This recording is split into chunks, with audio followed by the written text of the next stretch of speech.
Hello, and welcome to episode one of our Giants podcast. I'm Jimmy, and I got Dylan and Rob with me here.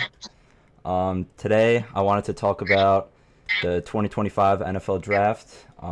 We had a lot of great picks, and I kind of just wanted to dive in to see, how our draft is going to shape up for how we're going to play the season, along with, you know, just looking forward to seeing how Abdul Carter, Jackson Dart, and all our other guys are gonna impact our team. So to start off, let's see. What's your guys' expectations for Abdul Carter going into his rookie year?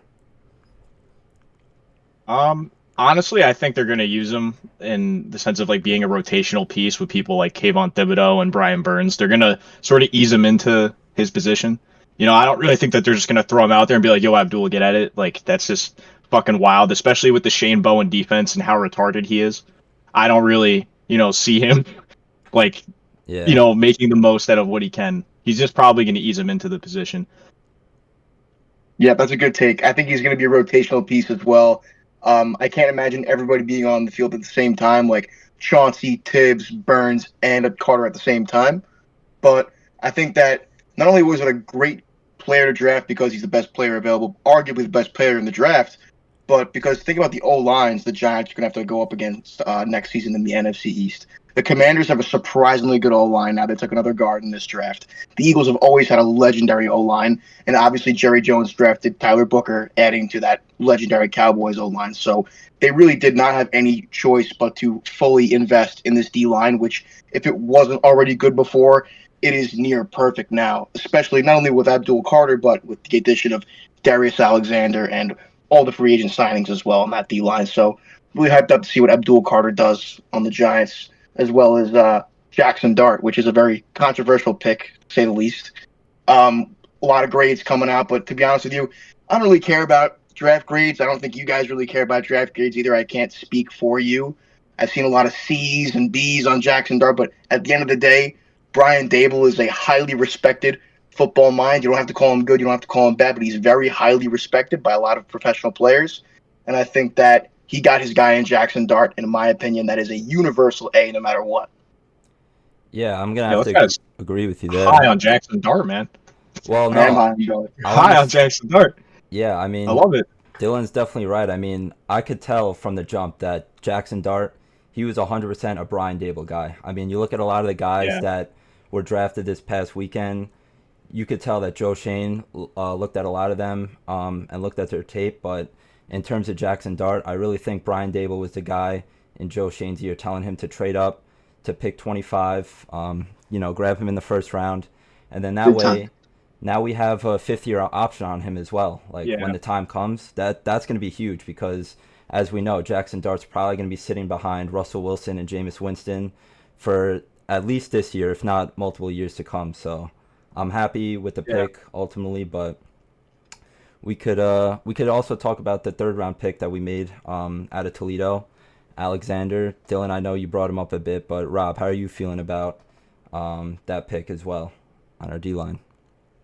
I liked it. I mean, he looks pretty solid, honestly, and considering, Dexter Lawrence is mostly doing most of the heavy lifting up front in that interior line, it's really good to get another, once again, rotational piece, as I said before. And I'm not really upset at it at all. It adds good depth to our D line. And I mean, I'm forgetting the name of that other guy that we had last year. I think he was also a rookie. He was pretty solid. But obviously, just adding another piece is definitely going to help us a lot. Like no doubt in that. I mean, Dexter Lawrence, arguably hands down, is the best defensive lineman in the league, but we can't have him playing every snap. You got to keep him healthy. I agree with you, Rob. I think that adding Darius Alexander is a great piece. Not only is he very talented, but he's also youthful. He's got youth. That's what we needed on this D line. A youthful, strong, fast defensive lineman that we could pair up with Dex, who's obviously an experienced best nose tackle in the league. Hands down, it is going to be a destructive D line. I'm so excited about Darius Alexander.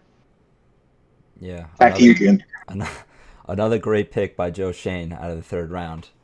And then we could also talk about, I think, was probably my favorite day of the draft, day three. We started off strong by drafting Cam Scatterbo out of Arizona State. I know Dylan was a big fan of him.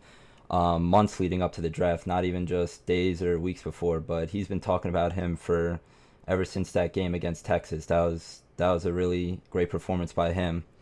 And then, of course, we drafted Fedone, the tight end out of Nebraska, and then we drafted Marcus Bow from Purdue in the 5th round. So let's dive into some of those picks. Rob, you got any comments on that?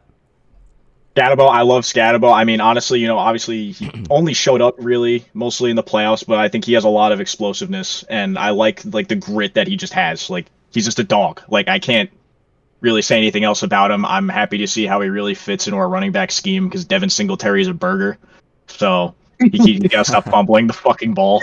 He'll be picking up the blitz. Yeah. Other than that, I mean, Thomas Fedone, I'd probably say that's the most iffy pick of the entire draft, if I had to be honest. I mean, I will say that I think Theo Johnson and Bellinger aren't really going to cut it just by themselves based on their numbers. I mean, Bellinger had a decent season in about 2022, did all right in 2023, but I don't think Theo Johnson and Bellinger kind of carry their own weight. I mean, that might just be because of how poverty our offense was, but I will say that based on just alone, like the stature of this guy, like he's built really well. He did well in the combine, but he is very injury prone. He's torn his ACL, I believe, twice, which is like of concern. He could get injured at any point, but hopefully, we could develop him. And then lastly, who was the last one? Why am I blanking? Who was it? Somebody It was Marcus Bow out of Purdue. Marcus Bow, yeah. He's the tackle. Oh, yeah, and Corey Black as well. My bad. I forgot about the 7th round pick. Yeah, Corey Black. Yeah, Corey Black. I mean, I'm pretty sure more people wanted Kobe Bryant, but I'm not really against it. I looked at the highlight reel of Black, and he was pretty great in I think it was like a 3-minute film he had. It was fucking crazy, and I want to see what they do with him. And also M'Bow. I mean, I hate Evan Neal, so I mean, I really have no problem replacing him. Like, I don't even care if we replace him with like a sponge. I really don't care. For real. And I want to listen. I'll get to all these other picks, but I want to spend some time on one guy. One guy the Giants drafted. Let's hear one guy. You could probably guess who it is. It's Cam Skattebo. Let's talk about Cam Skattebo for a little bit. Now, listen, that Texas game, obviously massive for his highlight reel, massive for his draft stock. Even though he did low-key fall, in my opinion, to us in the 4th round, he could have gone late 3rd, IMO. But I think that Cam Skattebo has what it takes to compete in the professional league because of one attribute that he has, which is just pure physicality. That is the one thing in any player in any draft in the history of the NFL has translated well to the NFL. Just how physical can you be? How well can you adapt to contact? And he is the king of adapting to contact. Even outside of the Texas game, I'm not going to lie. I heard about Cam Skattebo through a TikTok edit I saw of him just saying that he was the best running back in the league. I was like, yeah, okay. Then I looked up this guy's house. This is before the Texas game. And he is just such a powerful runner. And he doesn't have crazy 50, 60-yard bursts in college like, say, Omari and Hampton. But he will fight and die, in the words of Will Campbell, to get to that first down marker. Yeah. You bet he will, especially on the goal line as well. And I think that pairing him up with a guy like Tracy, who I think Tracy's pretty fast, but he's more elusive than he is quick per se or powerful, even though he's very powerful and very good at dealing with contact as well.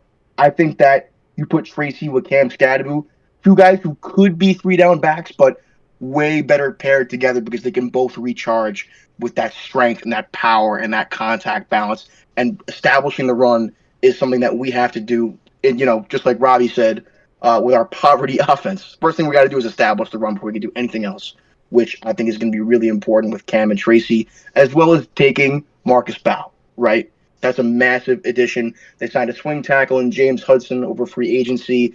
They took, what's that guy's name? Stone Forsythe. I don't even know what's going to happen with him, but I'm really glad they took Marcus Bow for that reason. I think that the O-line depth still needs to improve, but taking Cam Skattebo, taking some pressure off Tracy in the backfield is going to be really, really good for our offense.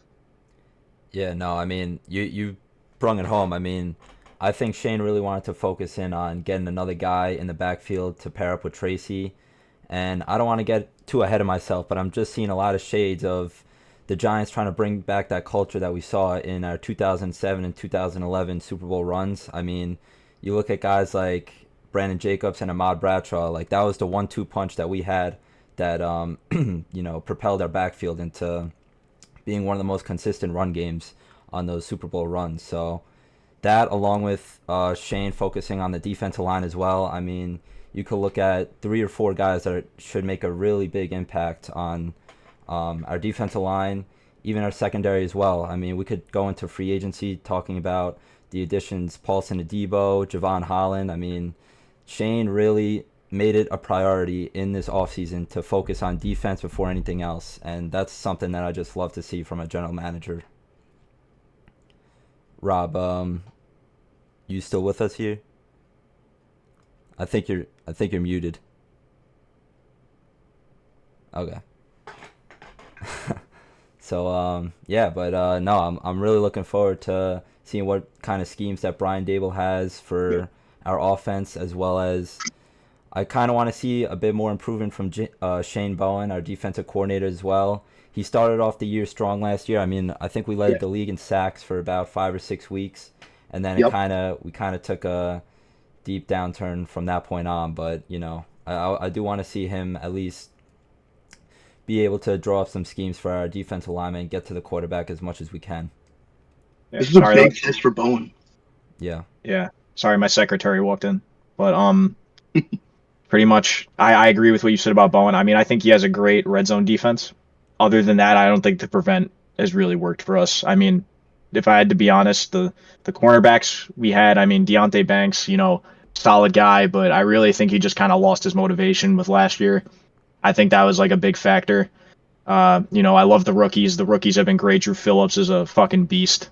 And I think the additions that we added in the offseason and in the draft, like just through free agency, hopefully could elevate our secondary. And, maybe Bowen's scheme would work. I mean, we'll see how it ends up. But for now, just based on solely how Bowen has been, I'm not riding too high on the scheme he's originally been playing out. But I can't say much till it actually gets put out into fruition, Yeah, and there's really no excuse for Shane Bowen now. There is no lack of talent on this defense. Last year, maybe you could give him the excuse that at one point he had Nick McLeod and Cordell Flott out there as starters during some games. But there is no shortage of talent now. We got Paulson Adebo, Drew Phillips, Deonte Banks, linebackers Okereke, Micah McFadden, who is criminally underrated, and obviously what we just talked about, this absolutely stellar D-line that we have now.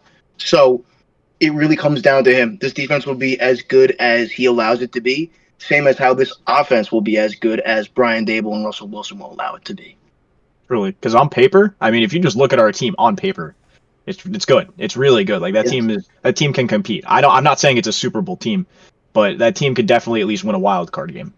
No doubt in my mind. Even though we are probably and arguably in one of the most competitive divisions in football as of right now, considering, for one, we obviously have the defending Super Bowl champs. We have the Commanders. And, I mean, I don't know if the Cowboys are going to figure out what they got going on. But, I wouldn't say that it's going to be an easy schedule. Obviously, by no means, we have probably one of the hardest schedules in the NFL upcoming. But just on paper alone, if we are able to actually execute very well, I could see this team doing decent. Definitely better than what most people expect them to do. And we could get into talking about the schedule soon enough. I mean, we do know who our opponents are going to be for this upcoming season.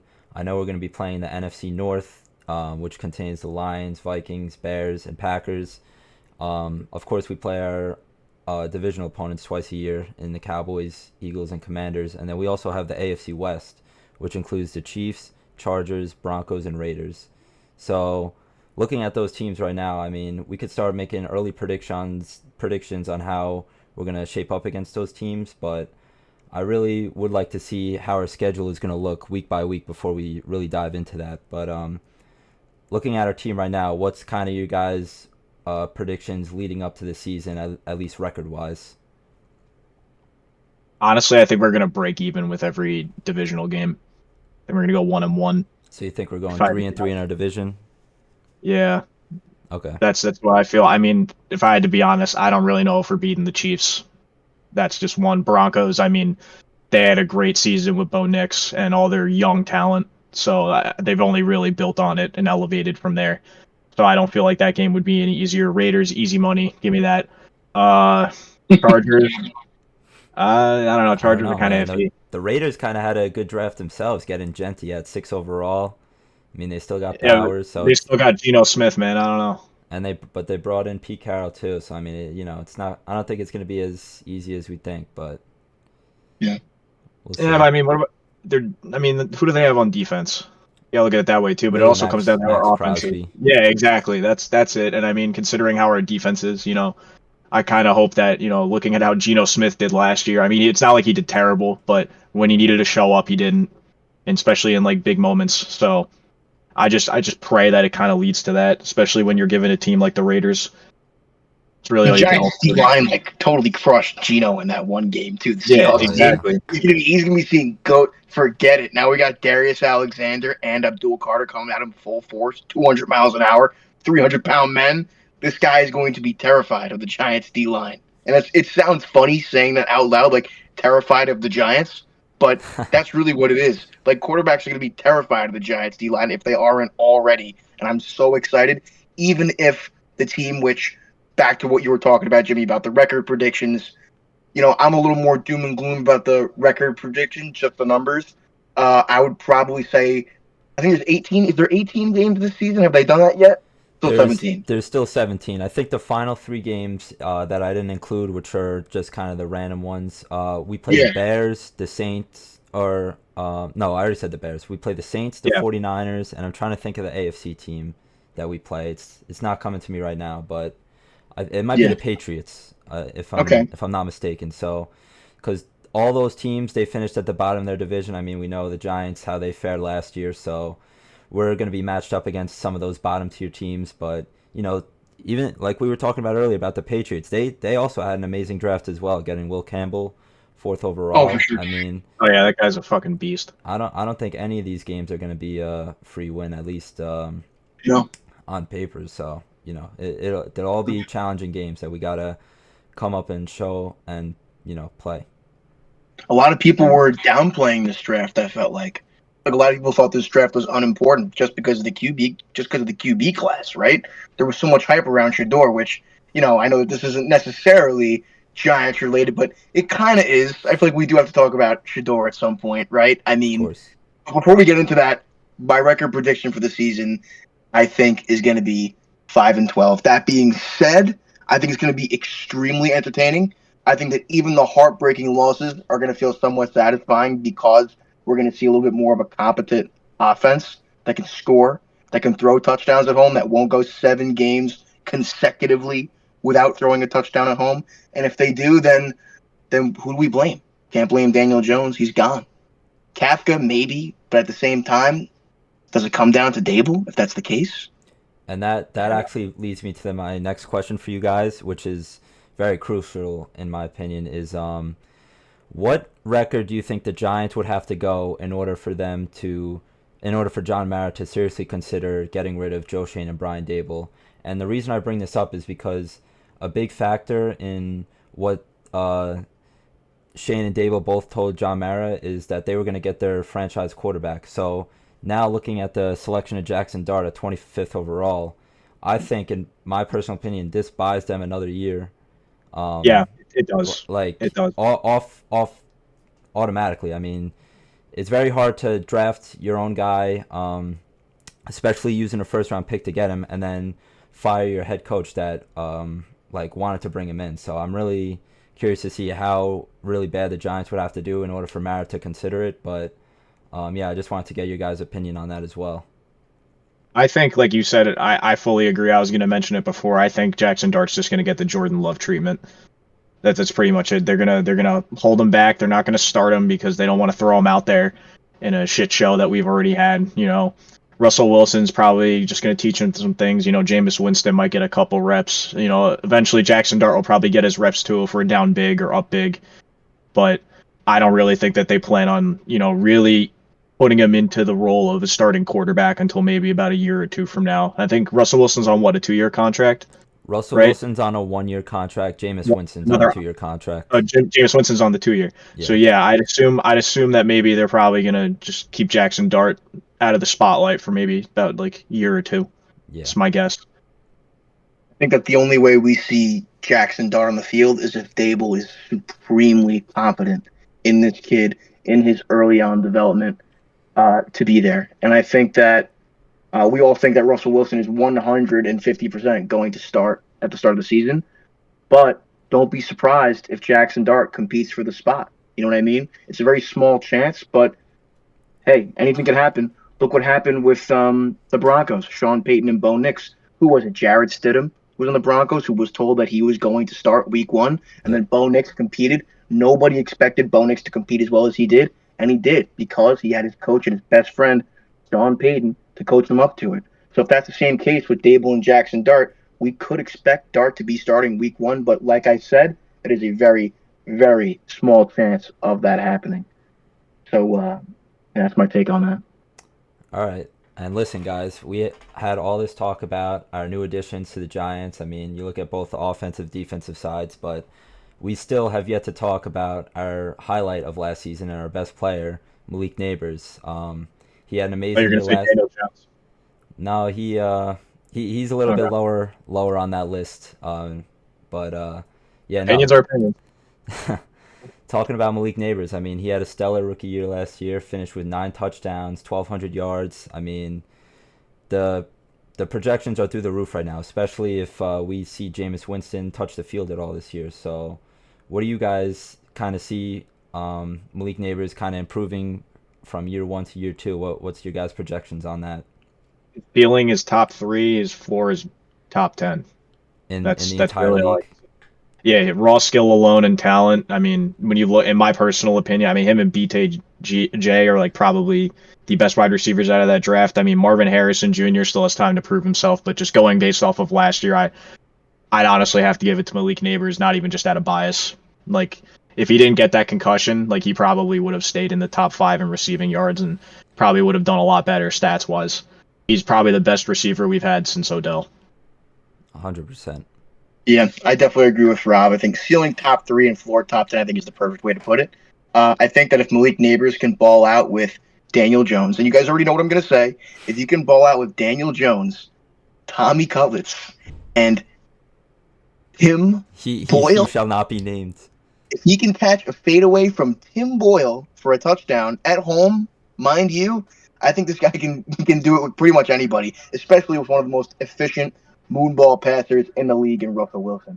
I also think that a little unrelated, but I think Russell's going to love Theo Johnson. I think that nobody's going to expect Russ and Theo Johnson to become a dynamic duo.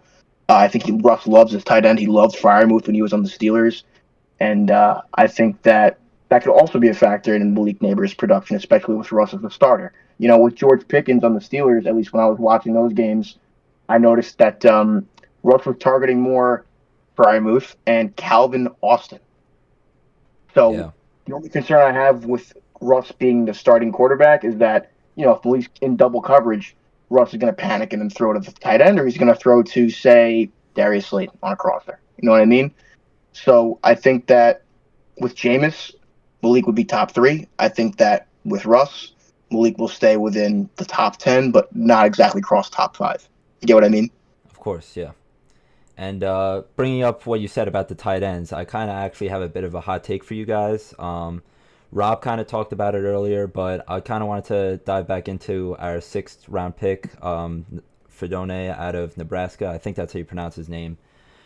That pick kind of is a bit of a head scratcher to me, and the reason is because now kind of brings up what we're gonna do with Bellinger. So like, in my opinion, that pick is kind of showing Bellinger that he's going to really have to show out in training camp this year, or else I think they might, show him the door. I think they're really looking for more of a 2 tight end set as opposed to 3. So I'm curious. I'm really curious to see what they do with Bellinger, but I'm not going to be lie to you guys. I wouldn't be surprised if Bellinger is a one of the casualties that we might end up cutting towards right before the beginning of the season.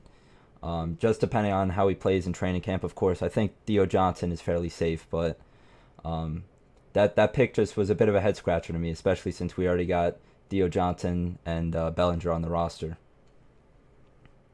I agree. I think honestly with that pick we should have addressed something more like linebacker because I feel like we are kind of lacking in the linebacker talent. I mean, obviously we did just draft a linebacker last year, and by no means is he terrible or anything. I mean, I like McFadden, but he had a lot of times where he was not able to wrap up and missed out on making a big play. Hopefully they fix that, but there also wasn't anything really wrong with taking a tight end too, like you mentioned. I mean, I'm not too high on Bellinger anymore, so they would probably end up giving him the door at some point if those two guys end up doing better. They are younger, but I mean, there's always a chance that they do keep him. You just gotta see how it plays out, really, because at the end of the day, like we could just have like a two tight end set, like you said, and just use them for things like blocking. So, especially with things that I'd imagine now with Scat and having him, they're probably going to use him for more things like a 4th and 1 or on the goal line, especially with just how powerful he is. So I wouldn't be surprised if they put a bunch of guys up front just to block, because I mean, especially this guy Fedone being made of glass bones and paper skin, they probably don't want him doing a lot of big hefty contact, Mm-hmm. Yeah, Fedone is a head scratcher for me too. I agree with you guys. Also, not to mention he tore his ACL twice, so you think about that and you think that maybe you could have went undrafted. We could have picked up Sean Dolak with that pick in the 7th round. Yo, don't get me started on Sean Dolak. Kobe Bryant instead of Corey Black. You know what I mean? So the Fedone pick is really confusing to me. Maybe they see something that we don't.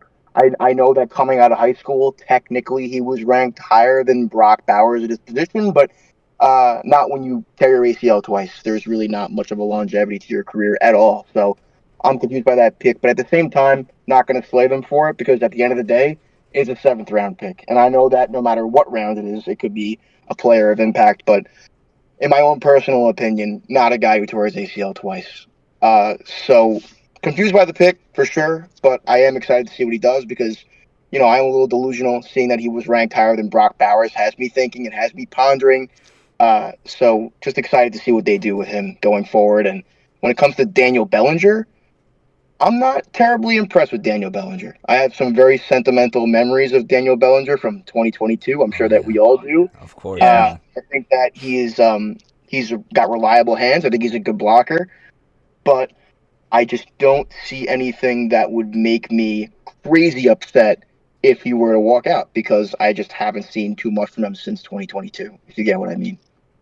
Yeah, totally, man. And like you said, we don't have to look too deep into it. I mean, he was a 6th round pick at the end of the day. But, yeah, I mean, looking at our linebacker core right now, I mean, we still got Bobby Okereke and Michael McFadden. But after losing Isaiah Simmons to Green Bay, I think it was yesterday that he signed with them, it's kind of given us a little weakness in our in like the middle of our defense. I'm sure they'll try to get Chauncey Golston from Dallas. They'll try to get him involved there, but once again, I think he might have been signed as more of like a pass rush type of player as well. So it'll be interesting.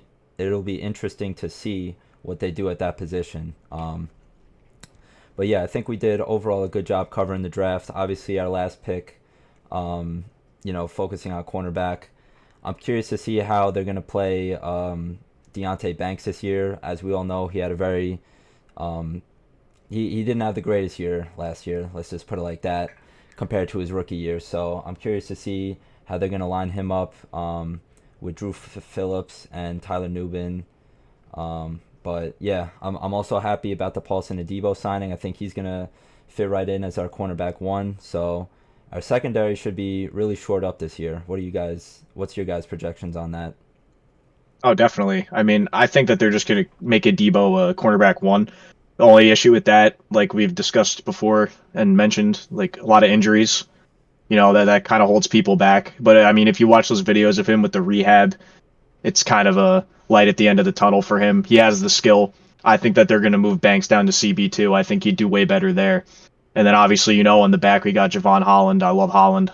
I think he's just an overall great player, and he'll be able to cover a lot of ground deep on the field. So I have no issues with that either. And then obviously Drew Phillips is amazing. He's just, in my opinion, not only just good at coverage, but he's also just great at running down the field and making the tackle. He's that physical, guy that we need. Because most corners nowadays, they're not crazy physical. A lot of them try to avoid making crazy contact. He's not afraid to get in there and just make a big play. And I really respect the hell out of him for that. I love that you mentioned that about Drew Phillips. He wants the smoke. He loves the physicality. We saw it in the first game of the season last year when he absolutely, I forget who it was, but he blew up one of the Vikings players and caused a fumble in the first game. So I thought that was really cool to see. And I'm really excited about Paulson Adebo. I think the secondary should shape up nicely if Shane Bowen allows it to be a good defense. You know what I mean? But at the end of the day, I think it's also going to heavily rely on the offensive production because we saw some good things out of Bowen's defense last year. I agree with you, Jimmy. But I think that we started to fall off because of the complete and utter failures that we saw from the offense, not putting points on the board, defense on the field for way too long, totally gassed. I mean, how could you possibly stop, say, a team like the Bengals with Joe Burrow and Jamar Chase when you've been on the field the entire game? I mean, at some point, you're going to let up some points. And I'm just really excited to see what Dable's new offense looks like, how many points they can score, and how that will reflect on the defense and how they perform going throughout the season, because I did like what I saw at the beginning last year. And that brings me to my final point I wanted to bring up with you guys. Obviously, in my opinion, personally, watching the Giants for the past 10 to 15 years, I think there is no more important position on how to build a successful football team than what you have up front in the offensive line. Now, this has been a struggle for the Giants for as long as I've been watching. I mean, we still have a surefire left tackle in Andrew Thomas. That I'm not too worried about, other than his injury history, of course. But looking at the rest of the guys on that offensive line, I mean, we're bringing back John Michael Schmitz at center. He's kind of had a very shaky start to his career. We still got Greg Van Roten. We brought him back as our right guard. And then, obviously, I think they're really looking to use Marcus Bow out of Purdue. I think they're really going to look to see whether he fits better as a guard or a tackle. And then, of course, we all know our beloved Evan Neal. Let's see if he could. Let's see if he could turn it around at least a little bit. I mean, we still got to remember he was a 7th overall pick. Time is definitely ticking on what's going to happen with him, but yeah, yeah, no, 100%. I mean, we really got to figure out because, like I said, I really don't think we're going to go anywhere unless we get this offensive line figured out. This has been a consistent problem with this team for at least over a decade. So do you guys have any thoughts on how that's going to look for this upcoming season? I mean, this is something a lot of people have been speculating. They're probably going to move Evan Neal to guard. I mean, he does have the size for it, so I'm not really against it, but he did have a huge issue with blocking. I mean, he was literally playing on the Cowboys defense at one point in in that one last game that we had in the season. Like, he's just a very iffy guy to me. But when you look back on the history of the Giants, yes, the O-line has always been an issue. We've won Super Bowls with shit O-lines. And, I mean, as much as you look at it that way, you'd hope that something could come out of it, but we don't really have like the grit and talent of people like Eli Manning and the crazy defense that we had back then. I mean, obviously people are getting reminiscence of that, but the thing with me is that no matter how many times we upgrade the offensive line, something goes wrong. I mean, you gotta look at motherfuckers like Eric Flowers, bro. Like, do you remember him? That guy fucking sucked. How could I forget? Yeah, like he was just terrible. Like it all just honestly comes down to what you do with the people you have, because there are some linemen that get drafted late and end up being amazing. It's just one of those positions that aren't very long lived either. So it's a lot about, just being able to maintain and being able to condition yourself to, take on those hits every single fucking snap. And if there's one person that I know that can do that, it's Evan Neal, of course, from the bottom of my heart. And I gotta say, this leads me as to why I love the pairing of Cam Skadoo and Tyrone Tracy, because these are both running backs that can produce with subpar O-lines. Tracy still managed to put up 1,000 yards starting week 5 under the Giants' hurt O-line. And when I think about the Giants O-line, when I hear about Jermaine Illuminor, right tackle, right? We'll take Evan Neal or what's up? My favorite Twitter guy. I can't believe I forgot about him. Him and John Runyon are two guys that I forgot to mention. Both great guys. And on top of that, I mean, if I'm not mistaken, I think PFF, I mean, I don't know how much you guys rely on PFF or like to actually believe everything they say, but I think they had us ranked in like the top 6 in O-line, I think, for like the first like 4 weeks of the NFL when all of us were fully healthy. Not us. I care when they're nice about the Giants. Yeah, especially CBS Sports. No. But I'm definitely questioning JMS, just to go back to about the O-line. because I think he's decent. I think he's a good center. I think that he's low key injury prone, and I think that he's just not as efficient as we expected him to be. I think that it's time to draft a new center if he doesn't produce as well this season or just doesn't act like the second round pick that he was. I'm pretty sure he was picked in the second round, right? I believe so. Yeah. Yeah. And it might be time to shake things up at that position. Maybe even kicking Greg Van Roten to center because I know we saw him play that position for a little bit last year. He looked pretty decent. But I'm excited about the Giants O line. Maybe excited is a little bit too extreme of a word because we do have some injury proneness there. But I think it's going to be better than what we've seen in the past decade, at least for a little bit before everybody gets hurt.